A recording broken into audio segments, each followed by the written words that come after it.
देखिए आज हम क्या देखेंगे, मानव का उत्सर्जी तंत्र। मानव का उत्सर्जी तंत्र देखेंगे। देखिए अपचित भोजन मल के रूप में शरीर से बाहर निकलना तथा साथ हानिकारक पदार्थ, बहुत ही विषैले पदार्थ होते हैं जैसे अमोनिया, कार्बन डाइऑक्साइड आदि वर्ज्य पदार्थों को शरीर से बाहर निकालने की क्रिया को क्या बोलते हैं, उत्सर्जन कहते हैं।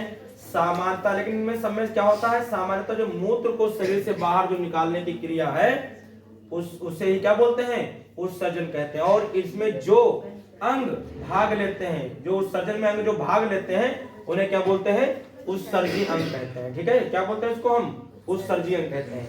इसमें मेन जो आपके आएंगे वो वृक्क आएंगे। क्या आएंगे, वृक्क। वृक्क बोले तो गुर्दे, क्या बोले, गुर्दे, गुर्दे आएंगे इसमें। गुर्दे बोले तो किडनी, है ना।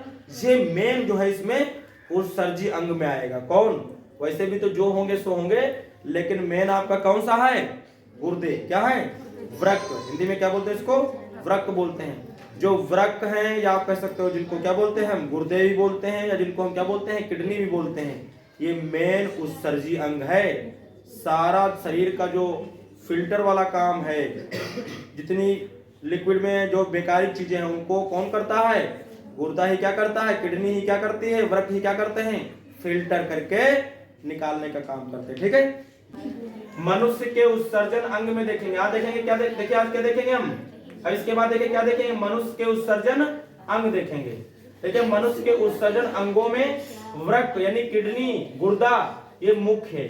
ये एक जोड़ी वृक्क उदर गुहा में कशेरुका दंड के क्या होता है, दोनों ओर एक एक स्थिर रहते हैं। ये जो रीढ़ की हड्डी होती है ये बिल्कुल यहाँ पास, इसमें क्या होते हैं, ये एक इधर और एक इधर क्या होते हैं, दो लगे होते हैं। हर व्यक्ति के कितनी किडनी लगी होती है, दो लगी, कितनी लगी होती है, दो। यह लगभग 10 सेंटीमीटर लंबा, कितना लंबा होता है गुर्दा बोल रहे हैं, ये 10 सेंटीमीटर लंबा होता है, तथा 5 सेंटीमीटर क्या होता है, ये 5 सेंटीमीटर क्या होता है, ये चौड़ा होता है। बायां वृक्क दाहिने वृक्क से कुछ आगे की ओर होता है। ये इधर बायां वाला जो वृक्क है ये थोड़ा क्या होता है, आगे, ये दायां वाला थोड़ा क्या होता है, ये थोड़ा पीछे होता है, ये से थोड़ा आगे निकला होता है, ऐसे बना होता है। फिगर में इसको देखेंगे तो हमको पता चलेगा। देखिए बायां वृक्क दाहिने वृक्क से कुछ आगे की ओर स्थित होता है। वृक्क के अधर तल पर, एक वृक्क क्या होता है, अधर तल पर, वृक्क के अधर तल पर आगे की ओर एक गोल अधिवृक्क ग्रंथि होती है। एक वृक्क धमनी द्वारा रुधिर जाता है, क्या जाता है, एक वृक्क धमनी द्वारा किस में जाता है, वृक्क में क्या जाता है, धमनी द्वारा क्या जाता है, इसमें रुधिर जाता है। इसके भीतर तल के मध्य से मूत्र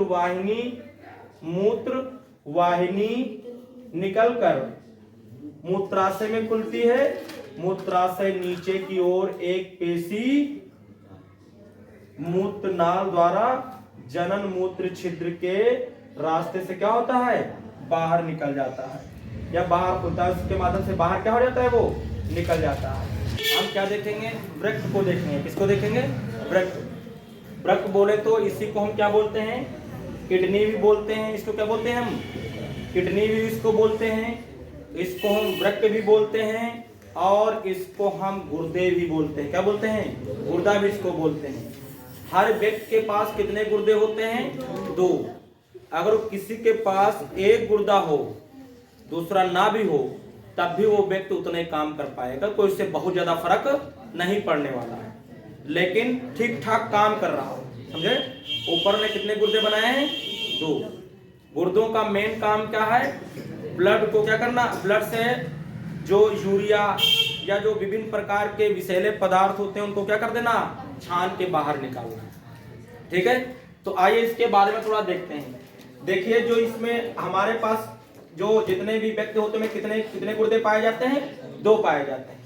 ये दोनों गुर्दे रीढ़ जो होती है ये रीढ़ के एक इधर और एक इधर होता है। जो दाहिनी तरफ गुर्दा होता है, जो दाहिनी तरफ किडनी होती है वो इधर वाले से थोड़ी क्या होती है, नीचे होती है। ये अगर आप इसको इस तरीके से लाइन यहाँ खींचें, अगर एक लाइन इस तरीके से आप क्या करें, इस तरीके से अगर इस तरीके से आप एक लाइन खींचें तो आप देखेंगे कि इस गुर्दे का हिस्सा देखिए क्या थोड़ा ऊपर होता है, क्या होता है, थोड़ा ऊपर की ओर होता है। क्यों ऊपर की ओर होता है, क्या रीजन है, तो इस साइड में, दाहिनी साइड में हमारा यकृत पाया जाता है, लीवर पाया जाता है। वो लीवर थोड़ा इसके ऊपर क्या होता है, इसके ऊपर ही थोड़ा हल्का रहता है, जिससे थोड़ा दबा रहता है, समझ रहे। इसलिए जनरली इससे यानी बाएं वाले की तरफ जो किडनी लगी हुई है उससे दाएं वाली किडनी थोड़ी क्या होती है, धसी होती, थोड़ी नीचे होती है, समझ रहे। ये इस तरीके से लगे हुए दोनों। इनमें क्या है, अग्र महाशिरा और क्या है, ये अग्र महाशिरा आई हुई है, जिनसे ब्लड क्या होता है, आता है शुद्ध होने के लिए। क्या होता है, अगर शिरा है तो इसका मतलब है कि उसमें क्या होता है, O2 नहीं है, अशुद्ध रुधिर आ रहा है ना। अब वो ब्लड यहाँ आता है और इसमें क्या होने, शुद्ध होने। जब ये यहाँ पास आकर के इसमें क्या होता है, यहाँ पहुंचता है। इसका अगर हम इसको देखें अलग तरीके से, अगर देखें ये दोनों गुर्दे जो होते हैं, ये दोनों जो किडनी होती हैं, ये दोनों एक पतली सी झिल्ली में पैक रहती हैं। क्या होती हैं ये दोनों, एक गुर्दे एक झिल्ली में क्या होते हैं, ये पैक रहते हैं, बिल्कुल लेमिनेशन तरीके से इनका होता है, समझ रहे। अगर जो किसी ने गुर्दे देखे होंगे तो देखा होगा उस पर बारीक पतली, अगर उसको बिल्कुल छुड़ाएंगे चिपकाएंगे तो क्या हो जाएगा, उसके ऊपर से छूट जाएगी, पतली बहुत बारीक झिल्ली लगी होती है, जिसमें गुर्दे क्या होते हैं, पैक हो जाते हैं। और उस झिल्ली को हम बोलते हैं क्या, पेरिटोनियम। क्या याद रखेंगे, वो झिल्ली का क्या नाम होता है, पेरिटोनियम। इसके बाहर एक पतली सी क्या लगी रहती है, इसके बाहर एक बहुत पतली सी झिल्ली लगी रहती है। ये नाम आपको याद रखना है, इसके बाहर एक पतली सी झिल्ली लगी रहती है, जिसे हम क्या नाम देते हैं, क्या बोला जाता है उसे, पेरिटोनियम। क्या नाम उसका होता है झिल्ली का, पेरिटोनियम। बिल्कुल इसका लेमिनेशन तरीके से होता है, ऐसा ऊपर ने बनाया कि बिल्कुल के ऊपर क्या बना है, बिल्कुल लेमिनेशन कर दिया उस पन्नी का, बहुत बारीक पन्नी होती है। फिर उसके बाद जो आप ये वाला हिस्सा देख रहे हैं, ये हिस्सा मैंने इसकी झिल्ली के बाद का ये कुछ ये हिस्सा है, ये वाला जो हिस्सा है इसका, ये आप देख सकते हैं इसको, ये वाला जो ये चौड़ा थोड़ा हिस्सा होगा ये गुर्दे का, जनक झिल्ली के बाद का जो हिस्सा कुछ होगा एक चौड़ा सा, ये वाला जो आपको दिख रहा है, ये जो आपको दिख रहा है, इसको हम क्या बोलेंगे, इसको बोलते हैं कार्टेक्स। क्या बोलते हैं इसको हम, ये जो झिल्ली, ये जो इसमें इसके अंदर सब सिस्टम होगा, इसके बाद ये मोटी सी दिखती है, क्या है ये कार्टेक्स है। ये क्या बोली जाती है, इसका नाम क्या बोलते हैं, जो हम रेड से आपको दिखा रहे हैं, ये जो दिखा रहे हैं क्या होती है, ये कार्टेक्स होती है। ये क्या होती बोली जाती है, कार्टेक्स। जो बाहर की झिल्ली है हल्की आपको दिखा रखे हैं, ये क्या होती है, ये आपकी होती है क्या, पेरिटोनियम नाम इसका होता है। क्या होता है इसका नाम, पेरिटोनियम। इसके नाम याद रखेंगे, लिखेंगे, कंप्लीट आपका हो जाएगा। एक ऊपर ने क्या बना रखा है, ये जो आपका गुर्दा होता है, इस गुर्दे के ऊपर एक पतली सी पॉलीथीन लगा रखी है, जिसमें लेमिनेशन तरीके से कर रखा है, इसके अंदर ये पैक रहती है, उसको हम क्या झिल्ली को बोलते हैं, पेरिटोनियम। क्या बोलते हैं, पेरिटोनियम। उसके बाद एक चौड़ा सा जो ये बना रखा है इतना, इसको हम क्या बोलते हैं, कार्टेक्स बोलते हैं। क्या बोलते हैं हम इसको, ये जो बना है इसको क्या बोलते हैं हम, इसको बोलते हैं कार्टेक्स। क्या बोलते हैं इसको हम, कार्टेक्स बोलेंगे। ये नाम आपको याद होने चाहिए। फिर यहाँ पास एक धसा हुआ भाग होता है, ये क्या होता है, ये जो धसा हुआ यहाँ पास भाग होता है, इसको हम क्या बोलते हैं, इसको बोलते हैं हाइला। क्या बोलते हैं इसको हम, हाइला या हाइलस। ये तो लिखा भी है यहाँ, क्या लिखा देखिए, हाइलम या क्या बोलते हैं इसको, हाइलस बोलते हैं। ये जो यहाँ पास धसा हुआ भाग होता है, इसको हम क्या बोलते हैं, हाइलस या हाइलम बोलते हैं। क्या बोलते हैं इसको, हाइलम। ये आपको नाम याद रहना चाहिए, ठीक है। इसके बाद जो इसके अंदर आपको ये दिख रहे हैं, ये जो अंदर इसके दिख रहे हैं पिरामिड जैसे, ये जो आपको दिख रहे हैं पिरामिड जैसे, ये जो बने होते हैं, ये इसके देखिए अंदर मिडिल में होते हैं, इसीलिए याद रख सकते हो, या आप कह सकते हो इसका नाम क्या होता है। ये पिरामिड जैसे बने हुए हैं, ये पिरामिड जैसे जो बने इनको हम क्या बोलते हैं, मेडुला बोलते हैं। क्या बोलते हैं, इनका नाम क्या होता है, इनको क्या बोलते हैं हम, मेडुला बोलते हैं। और जो इसके अंदर ये जो बाकी चीजें जो इधर बचा हुआ है, इसको क्या बोलते हैं, देखिए ये तो वल्कुट बोल दिया गया, इसके तरफ बर्टीनी के रीनल कॉलम ये बोलते हैं, जो खाली जगह पड़ी हुई आपकी। और जो ये वाले जो पिरामिड इसके अंदर बने हैं, इसको हम क्या बोलते हैं, मेडुला पिरामिड बोलते हैं, या इसको मेडुला बोल सकते हो। आप मेरे ही चैनल से इसको याद कर सकते हैं, क्या याद कर सकते हैं आप याद कर सकते हैं क्या, PCM तरीके से याद कर सकते हैं। एक तो P से क्या हो जाएगी, पेरिटोनियम। इसकी जो बाहरी झिल्ली उसका काम नाम क्या है, पेरिटोनियम। इसके बाद जो हम इसके इस वाले मोटी वाली ये मांस है, ये जो लगा है, इसको हम क्या बोलते हैं, कार्टेक्स, क्या बोलते हैं इसको हम? कार्टेक्स बोलते हैं। और जो इसके अंदर एक पिरामिड बने हैं इनको हम क्या बोलते हैं? मेडुला बोलते हैं। क्या बोलते हैं इनको हम? मेडुला। अगर आप पीसीएम याद रखते हैं तो आप तीनों के नाम क्या कर सकते हैं? लिख सकते हैं। इसके बाद इसमें बहुत सारी क्या बनाई गई हैं? ऊपर में बहुत सारी इसमें नसें बनाई गई। क्या बनाई इसके अंदर? बहुत सारी नसें बनाई हुई इसके अंदर। ये जो अंदर इसके क्या बना रखी है ऊपर वाले ने, इसके अंदर क्या बनाई है? बहुत सारी क्या इसके अंदर है? नसें बनी हुई हैं। क्या बनी हुई हैं? नसें बनी हुई हैं, सिराएं टाइप की बनी हुई हैं, धागे नुमा बहुत सारी संरचनाएं बनी हुई हैं, जिनको हम क्या बोलते हैं? नेफ्रॉन। क्या बोलते हैं इनको हम? नेफ्रॉन बोलते हैं। इस नेफ्रॉन जो यहाँ बनी हुई है इसको इधर फिगर बनाकर दिखाया गया है, समझ रहे? ये चूंकि बहुत ही, ये इसके अंदर इतना बड़ा गुर्दा लगभग वही 140 या 150 ग्राम का होता है, और उसमें देखिए कितना सिस्टम है, और उसके बाद इसके इसे दिखाई नहीं देगा तो इसको अलग बनाया गया है। पूरा सिस्टम होता है इसके अंदर। ये बहुत सारे इसके अंदर नसें सी बनी हुई हैं, बहुत सारे इसके अंदर हैं, बहुत सारे बने हुए हैं। ये इस पूरा फैला हुआ है और ये अनलिमिटेड है। ये कह सकते हैं बदलीमा 2-3 लाख ये पाई जाती हैं, बल्कि और संख्या में इनकी बहुत ज्यादा संख्या इनकी होती है। और ये पूरी संरचना फिर किससे बनी हुई है? इन्हीं नसों से बनी हुई है, और जिनको हम क्या बोलते हैं? नेफ्रॉन बोलते हैं। क्या बोलते हैं? नेफ्रॉन बोलते हैं। क्या बोलते हैं? नेफ्रॉन। और ये जो नेफ्रॉन होते हैं, अगर जो हम ये कह दें कि ये दीवार काहे से बनाई गई है तो आप क्या बोलेंगे? ईंटों से बनाएंगे। क्या बोलेंगे? ईंटों से बनाएंगे। हम कह दें वो लड्डू बूंदिया वाला काहे से बना है तो आप कहेंगे बूंदियों से वो लड्डू बना हुआ है। इसी तरीके से अगर हम कह दें कि ये जो आपका गुर्दा है ये किससे बना हुआ है, इसकी यूनिट क्या है, तो नेफ्रॉन है। क्या है? ये जो बहुत सारी में नसें बनाई गई हैं इन्हीं को हम नेफ्रॉन बोलते हैं। जिस तरीके से हम कहते हैं दीवार काहे की बनी है तो आप कहेंगे ईंटों की बनी हुई है। सेम इसी तरीके से गुर्दा काहे से बना हुआ है? पूरा नेफ्रॉन से बना हुआ है। नेफ्रॉन से इसका स्ट्रक्चर ऊपर में बनाया है, समझ रहे? और ये लगभग 3 लाख के आसपास के अंदर फैले होते हैं। और तो इसकी अगर तुमसे पूछता है कि इसकी गुर्दे की, या आपसे वृक्क पूछे, या आपसे किडनी पूछे इसकी कार्यात्मक इकाई क्या है, इसकी संरचनात्मक इकाई क्या है, तो हम क्या बोलेंगे? नेफ्रॉन। वो विज्ञान, सुनिए, वो विज्ञान जिसके अंतर्गत इन गुर्दों का अध्ययन किया जाता है, इसलिए उसको बोलते हैं नेफ्रोलॉजी। क्या बोलते हैं उसको? नेफ्रोलॉजी बोलते हैं। क्या बोलते हैं उसको हम? नेफ्रोलॉजी बोलते हैं। जिसके अंतर्गत किसका अध्ययन किया जाता है? जिस विज्ञान के अंतर्गत गुर्दों का अध्ययन किया जाता है। कि जो इसके बाहर झिल्ली होती है उसको हम क्या बोलते हैं? उसको क्या बोलते हैं? पेरिटोनियम। उसके बाद जो ये मोटी चौड़ी सी इसके बाद पट्टी बनी इसको हम क्या बोलते हैं? कॉर्टेक्स। कॉर्टेक्स बोलते हैं। और उसके अंदर जो पिरामिड बने हैं उसको क्या बोलते हैं? मेडुला। और उसके बाद जो बहुत सारी नसें बनी हुई हैं जिसको हम क्या बोलते हैं? नेफ्रॉन बोलते हैं। के बाद आप देखेंगे किसमें? इस नेफ्रॉन में आ जाएंगे। किसमें आएंगे? इसके बाद देखिए इस नेफ्रॉन में आ जाएंगे। नेफ्रॉन में शुरुआत में एक ऐसे देखो यहाँ पास एक कटोरे जैसा बना हुआ है, बना कि नहीं बना हुआ है?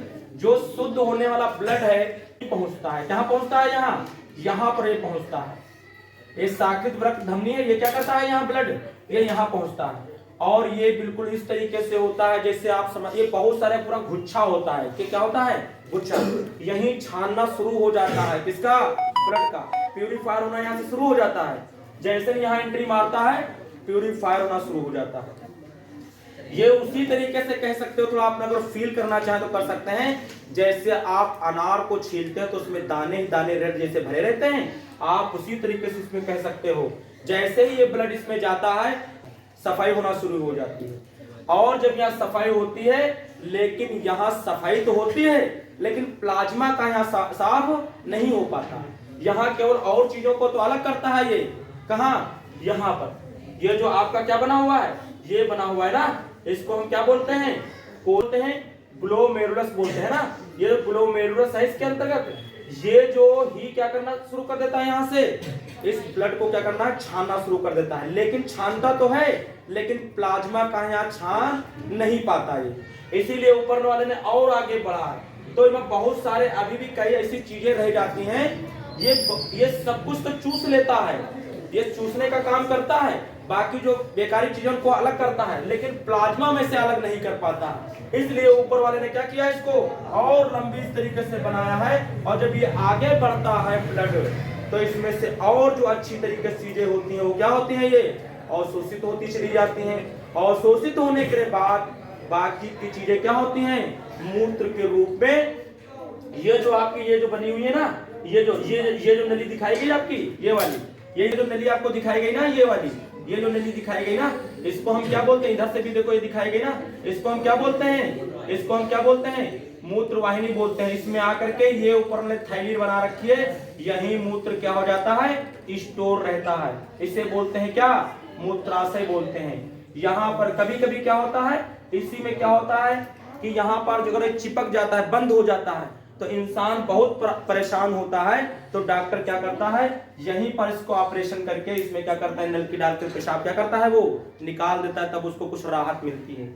ये इतना सिस्टम ऊपर में बना रखा है। तो ये जो नली आई हुई है इधर से, इन नलियों को हम क्या बोलते हैं, इनको क्या बोलते हैं, मूत्र वाहिनी बोलते हैं। क्या बोलते हैं, मूत्र वाहिनी बोलते हैं। और ये बना रखा है डिब्बा, जिसमें क्या रहता है, स्टोर रहता है। जब ज्यादा इसमें भर जाता है तभी कौन सी चीज जाती है, एक तो हाइड्रोजन आयन होते हैं H+ और पोटेशियम आयन मिले रहते हैं K+, और यूरिया मिली रहती है। क्या मिली रहती है, यूरिया। इनका निकलना बहुत जरूरी है। इसमें H+ होने की वजह से नहीं, ही जो पेशाब होती है वो अम्लीय होती है। क्या होती है, आपने पीएच मान सुना होगा इसका। पीएच मान इसका क्या होता है, पेशाब का क्या होता है, 7 से कम होता है, इसलिए पेशाब क्या बोली जाती है, अम्लीय है। क्यों होती है, क्योंकि इसमें H+ आयन पाए जाते हैं।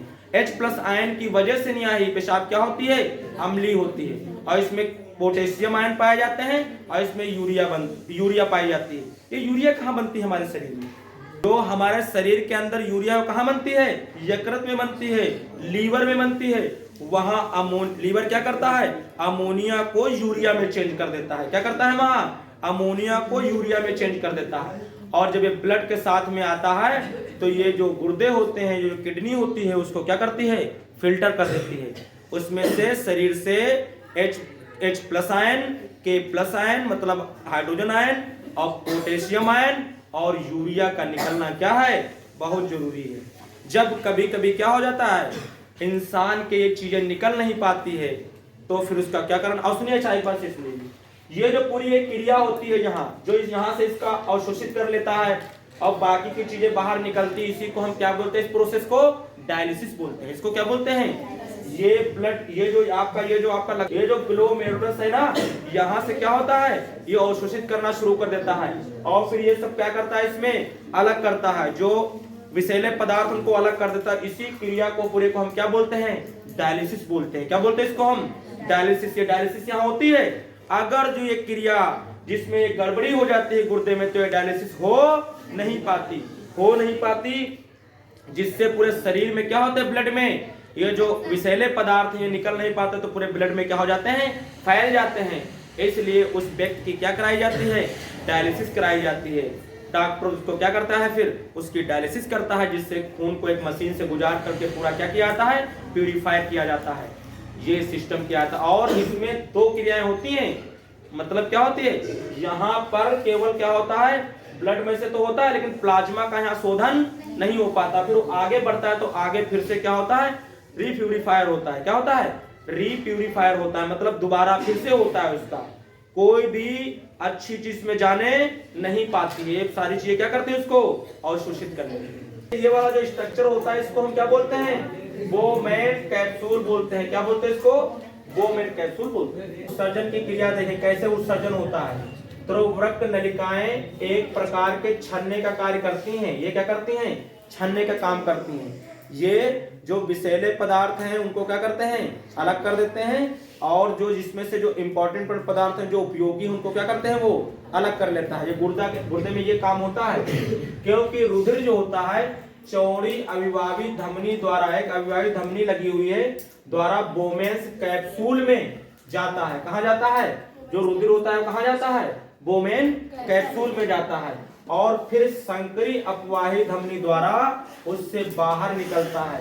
अतः रुधिर का दबाव ग्लोमेरुलस, एक ग्लोमेरुलस जो होता है, यही एक प्रकार का सेल्स का, कोशिकाओं का पूरा गुच्छा होता है। क्या होता है, पूरा एक गुच्छा होता है, जहां पर क्या होता है, फिल्टर होता है। समझ रहे, ग्लोमेरुलस में बढ़ जाता है, पर वहां जब जाता है तो प्रेशर क्या होता है, किसके बढ़ता है।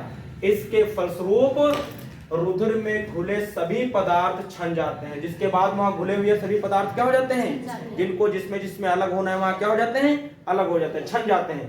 और छने हुए पदार्थ में लाभकारी तथा हानिकारक दोनों प्रकार के पदार्थ होते हैं, लेकिन उसमें होते दोनों मिलके होते हैं। किसे होते हैं, हानिकारक भी पदार्थ वहां भी होते हैं और कैसे होते हैं, उपयोगी भी होते हैं। लेकिन वो क्या होते हैं, जब यह क्या होता है, जब यह द्रव वृक्क नलिका से क्या होता है, होकर गुजरता है। जब एक वृक्क नलिका बनी हो, जब उससे होकर के क्या होता है, ये गुजरता है, तो वृक्क नलिका की दीवार इनसे क्या होती है, लाभदायक पदार्थ को क्या कर लेती है, अवशोषित कर लेती है।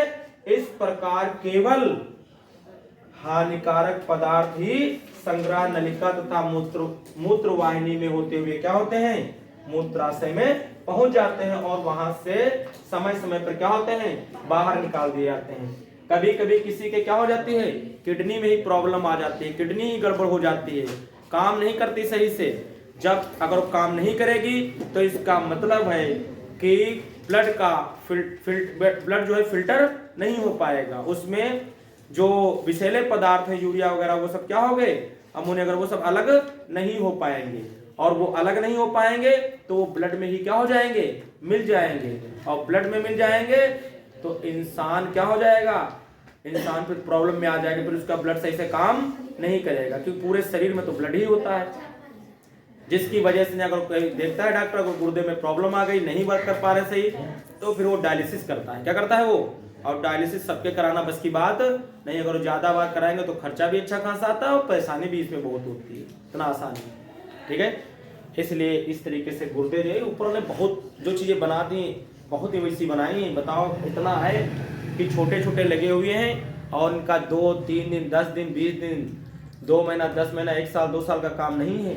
लोग 80 90 90 साल जीते हैं और गुर्दा कंटिन्यू काम करता है, समझ रहे हैं। और ये सब स्वचालित है, कैसे हैं ये सब स्वचालित है। हृदय है स्वचालित है। हृदय बताओ, जब से ऊपर ने जब से भ्रूण बना के तैयार किया, जब से जीवन उसमें बना तब से स्टार्ट कर दिया गया, और जब तक आदमी की जिंदगी रहे कंटिन्यू चलेगा। बताओ, एक जरा देर के लिए रुकेगा, 20 दिन जरा देर के लिए भी रुकेगा,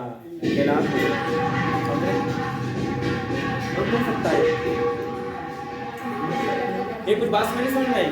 देखिए, जब हम इसको लोगों को फिगर बनाएंगे, 3 फिगर बने, हम तुमको लास्ट में क्या करेंगे, कल का रखो है ना, कल एल की कल थोड़ा जल्दी तीनों ही फिगर बने, तीनों फिगर क्या करेंगे, तुम किताब में पहले देख लेना, एनसीईआरटी वाली है कहीं कलरफुल, वो फिगर में तीनों बनाना, फिर हम तीनों को क्या करेंगे, अच्छी तरीके से तुमको समझाएंगे तो तुम्हारी समझ में आएगा। समझ रही हो, ऐसे नहीं जान पाओगे, ऐसे कहाँ जान नहीं मिला कहाँ क्या है। वैसे ये जो ये बता रहे हैं कि ग्लोमेरुलस जो है यही पूरा क्या होता है, यही पूरा छन्ने टाइप का बना है, गुच्छा है पूरा किसका, कोशिकाओं का। यहाँ पूरा ब्लड क्या होता है, फिल्टर होता है। जो अच्छी अच्छी चीजें वो अलग हो जाती हैं और जो खराब खराब चीजें क्या हो जाती हैं, वो अलग हो जाती है। लेकिन फिर भी वो अलग तो हो जाती हैं, लेकिन वहां अवशोषण नहीं होता है। फिर वो जब एक नली से गुजरता है, किससे गुजरता है, एक संग्रहित नली से गुजरता है, तो जब नली होती है तो वो अच्छी अच्छी चीजों को क्या कर लेती है, वो अवशोषित कर लेती है, और बेकारिक चीजों को क्या करती है, वो चले जाने देती है। और इस तरीके से हमारा फिल्टर बताओ, अगर ये चीजें आसानी से आप देखें तो आपकी समझ में नहीं आएगा कैसे सब हो रहा। बताओ, कोई दिन ऐसा करे वो यूरिया सब जो अवशोषित करे, लेकिन वो अवशोषित ही ना करे, तब तो प्रॉब्लम में आ जाएगा मामला ना, दिक्कत नहीं हो जाएगी। लेकिन नहीं, ऊपर वाले ने आदेश किया है कि आप और किसी चीज को अवशोषित नहीं कर सकते। देखिए, उत्सर्जन का महत्व देखेंगे तो शरीर में उत्पन्न हानिकारक पदार्थों को उत्सर्जन द्वारा शरीर के बाहर निकाल दिया जाता है, ठीक है।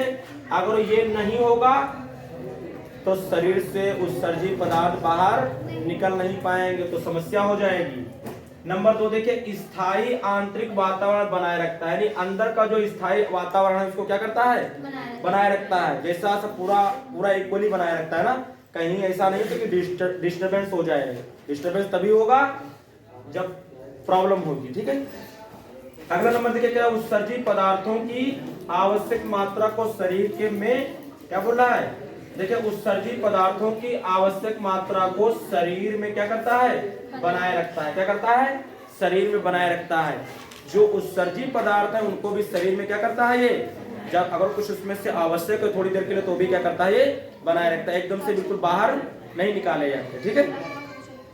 पेज नंबर एनसीईआरटी की बुक में पेज नंबर 105 पर कुछ क्वेश्चन दिए, उनको हम देखेंगे। ठीक है, उसमें पहला क्वेश्चन क्या कह रहा है, हमारे जैसे बहुकोशिकीय जीवों में ऑक्सीजन की आवश्यकता पूरी करने में विसरण क्यों अपर्याप्त है। देखिए वातावरण जो है, इसके संपर्क में जितनी भी हमारी कोशिकाएं हैं, जितनी भी हमारी सेल्स हैं ना, जैसे हम कहते हैं कि सेल्स को छोड़ दो, मानो हम गुर्दा, फेफड़ा सब की बात करें ना, लंग्स वगैरह की बात करें, किडनी की बात करें, है ना, स्टमक की बात करें, अगर इनकी सबकी बात करें, है ना, हाथों की बात करें, अगर इन सबकी बात करें तो ये भी वातावरण के सीधे संपर्क में नहीं है।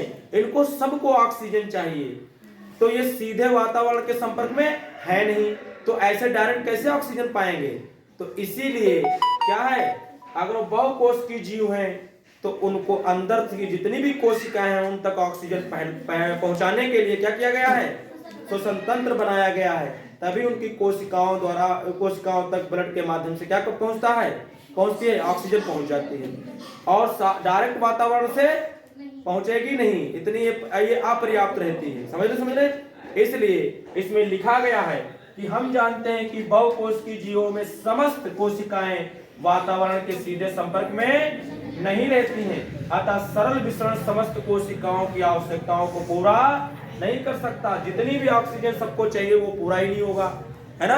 या स्किन तो को मानो ऊपर के हिस्से में तो ऑक्सीजन मिलेगी, लेकिन शरीर के अंदर ऑक्सीजन कैसे पहुंचेगी, तो वातावरण से वो पहुंचेगी नहीं, मतलब वो डायरेक्ट संपर्क में नहीं आए, तो संपर्क में आएगी नहीं तो उसको मिलेगी ही नहीं, इसलिए बनाया। ठीक है, ये हो गया। नेक्स्ट क्वेश्चन देखिए, इसके बाद क्वेश्चन नंबर 2 देखेंगे। कह रहा कोई वस्तु सजीव है, इसका निर्धारण करने के लिए हम किस मापदंड का उपयोग करेंगे।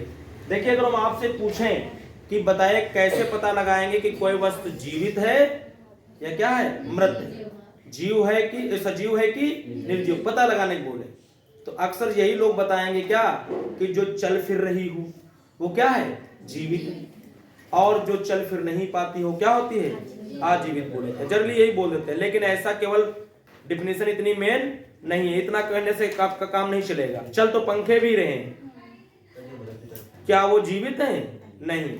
चल तो गाड़ियां भी रही, क्या वो जीवित हैं, नहीं। और रुके तो पेड़ हैं, क्या वो निर्जीव हैं, नहीं। समझ रहे।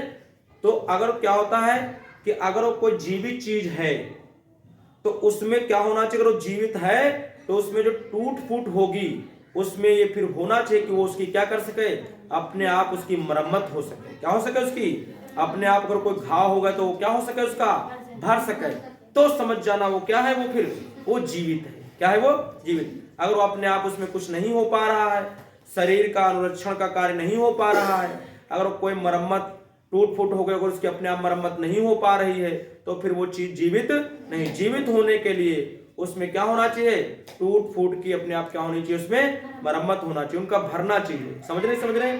और ये अणुगत, उसमें जो अणुगत होते हैं, जो ये पूरा शरीर बना हुआ है कोशिकाओं से, छोटे छोटे अणुओं से कह सकते हैं बना हुआ है, कोशिकाओं से बना हुआ है, ये सब गतिशील होने चाहिए। कैसे होने चाहिए, सब गतिशील होने। इसलिए जीवित वस्तु में हर समय क्या होना चाहिए, अणुओं को गतिशील रखने की क्षमता होनी चाहिए।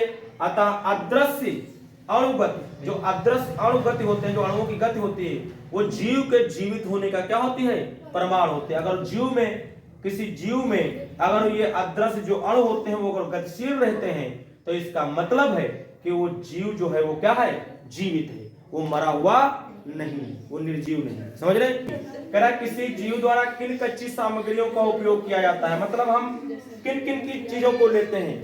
तो एक तो नंबर 1 क्या हो जाता है, भोजन। क्या लेते हैं हम, भोजन। एक तो भोजन को हम लेते हैं। नंबर 2 और क्या लेते हैं हम, ऑक्सीजन। क्या लेते हैं हम, ऑक्सीजन। और हम क्या लेते हैं, और हम लेते हैं नंबर 3 क्या लेते हैं, जल लेते हैं। क्या लेते हैं, जल। और इन्हीं जीव, जितने भी जीव हैं, इन सामग्रियों को क्या करते हैं, इन कच्ची सामग्रियों का यूज करके और अपना जीवन पालन करते हैं। एक क्वेश्चन नंबर 4 देखिए, कह रहा है जीवन के अनुरक्षण के लिए आप किन प्रक्रमों को आवश्यक मानेंगे, मतलब जीवन को चलाने के लिए किन किन चीजों को हमको जरूरत पड़ती है। नंबर 1 लिख सकते हैं आप, क्या, पोषण। क्या जरूरत पड़ेगी, पोषण। नंबर 2 क्या जरूरत पड़ेगी हमको, श्वसन। क्या पड़ेगी, श्वसन। किसकी जरूरत पड़ेगी? श्वसन की जरूरत पड़ेगी। नंबर 3 किसकी जरूरत पड़ेगी? उत्सर्जन। किसकी जरूरत पड़ेगी? उत्सर्जन की जरूरत पड़ेगी, उत्सर्जन। और नंबर 4 किसकी जरूरत पड़ेगी? वहन। किसकी? वहन की जरूरत पड़ेगी। क्या क्या लिखेंगे? एक तो आपको क्या होना चाहिए? पोषण होना चाहिए, श्वसन होना चाहिए, उत्सर्जन होना चाहिए और क्या होना चाहिए? वहन। अगर इसमें से कोई भी क्रिया रुक गई तो फिर इंसान जो जीवित होगा वो निर्जीव हो जाएगा, ठीक है, उसका फिर जीवन चल नहीं सकता, है ना। तो अनुरक्षण के लिए हमको क्या चाहिए? ये 4 चीजें बहुत जरूरी है ना। एक तो क्या होना चाहिए? पोषण और श्वसन और उत्सर्जन और वहन, है ना। पूरा ट्रांसपोर्ट का काम भी होना चाहिए।